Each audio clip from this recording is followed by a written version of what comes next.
Премиерот Христијан Мицкоски не знае зошто работодавачите се разочарани од владиното работење досега, а од изјавата на Владанка Трајковска, председател на Организацијата на работодавачи, е изненаден. Тоа беше изјава на Организацијата на работодавачи, односно на представничката. Јас се изненадив, да бидам искрен. И велам, чекај да се јавам на неколку минут бизнисмените и стопанските комори, тие па имаа спротивен став и добро е да ги прашате.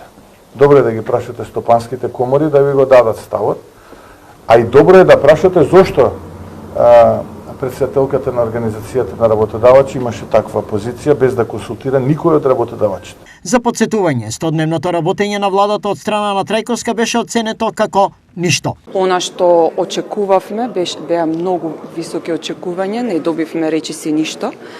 Очекувавме дека оваа влада ќе има сенс за бизнисот, за сите оние кризи со кои се соочуваме во работењето. Меѓутоа, она што се зборуваше во изминатиот период беше само зголемување на платите на јавната администрација, зимање на кредити за општините, за обиколување на проблемите со кои се соочува стопанството во делот на продуктивноста и на немањето на работна сила, што значи со еден збор ништо.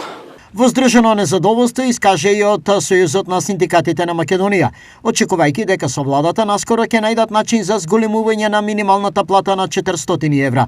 Нешто за кое од владата бараат трпение, напоменувајќи дека нозете треба да се пуштат колку што е долга чергата.